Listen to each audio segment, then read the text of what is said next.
Mini Bharat ಅಂತ ಕರೆಯುವಂಥ ಲೋಕಸಭಾ ಕ್ಷೇತ್ರ ಅದು. ಅಲ್ಲಿ 19% ವೋಟಿಂಗ್ ಆಗಿದೆ. ಕರಾವಳಿ ಜಿಲ್ಲೆಗಳಲ್ಲಿ ಮತದಾನದ ಪ್ರಮಾಣ ಕ್ಷಿಪ್ರಗತಿಯಲ್ಲಿ ಏರಿಕೆ ಕಾಣ್ತಾ ಇದೆ. ಯಾವಾಗಲೂ ಹಂಗೇನೆ ಕರಾವಳಿಯ 2 ಲೋಕಸಭಾ ಕ್ಷೇತ್ರಗಳೇನಿದ್ದಾವೆ ಅಲ್ಲಿ ಹೈಯೆಸ್ಟ್ ವೋಟಿಂಗ್ ಆಗುತ್ತೆ. ಅದರಲ್ಲೂ ಈ ಸುಳ್ಯ ವಿಧಾನಸಭಾ ಕ್ಷೇತ್ರ ಇದೆಯಲ್ಲ, ಇಲ್ಲಿ ವಿಧಾನಸಭೆಯಲ್ಲೇ 90% ವೋಟಿಂಗ್ ಆಗುತ್ತೆ. ಈ ಬಾರಿಯೂ ಕೂಡ ಅದು ಕಂಟಿನ್ಯೂ ಆಗಿದೆ. ಸುಳ್ಯ ವಿಧಾನಸಭಾ ಕ್ಷೇತ್ರ ವ್ಯಾಪ್ತಿಯಲ್ಲಿ 34.91% ಮತದಾನ ಆಗಿದೆ. ಸುಳ್ಯ ಮೀಸಲು ವಿಧಾನಸಭಾ ಕ್ಷೇತ್ರ ಅದು. ಕುಂದಾಪುರ ಇದು ಉಡುಪಿಗೆ ಬರುತ್ತೆ 32.67, ಪುತ್ತೂರಲ್ಲಿ 32.98, ಬೆಳ್ತಂಗಡಿಯಲ್ಲಿ 32.39. ಇನ್ನು ಬೆಂಗಳೂರಿನ ಶಿವಾಜಿನಗರ ಅತಿ ಕಡಿಮೆ ಮತದಾನವನ್ನು ದಾಖಲಿಸ್ತಾ ಇದೆ. ಕಡಿಮೆ ಪರ್ಸೆಂಟೇಜ್ನಷ್ಟು ವೋಟಿಂಗ್ ಆಗಿದೆ ಶಿವಾಜಿನಗರ ಕ್ಷೇತ್ರ ವ್ಯಾಪ್ತಿಯಲ್ಲಿ.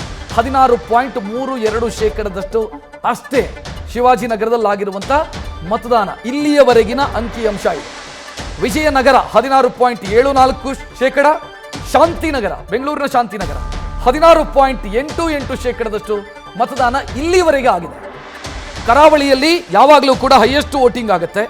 ಅಲ್ಲಿ ಯಾವ ರೀತಿ ಜಾಗೃತಿ ಇದೆ ಅಂತಂದರೆ ಮತದಾನದ ವಿಚಾರದಲ್ಲಿ ದುಬೈಯಲ್ಲಿದ್ದವರು, ಇಂಗ್ಲೆಂಡಲ್ಲಿದ್ದವರು, ಅಮೆರಿಕದಲ್ಲಿದ್ದವರು ವೋಟ್ ಹಾಕಬೇಕು ಅಂತಲೇ ಬಂದು ಹೋಗ್ತಾರೆ. ಒಂದು ದಿನಕ್ಕಾಗಿ ಬಂದು ವೋಟ್ ಮಾಡಿ ಹೋಗ್ತಾರೆ. ಸುಳ್ಯದಲ್ಲಿ ಯಾವತ್ತೂ 90% ದಾಟುತ್ತೆ ವೋಟಿಂಗು.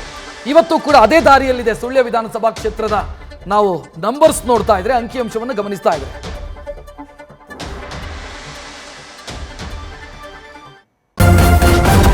ನ್ಯೂಸ್ ಫಸ್ಟ್ ನಿರ್ಭೀತಿಯಿಂದ ನಿಮ್ಮ ಪರವಾಗಿ.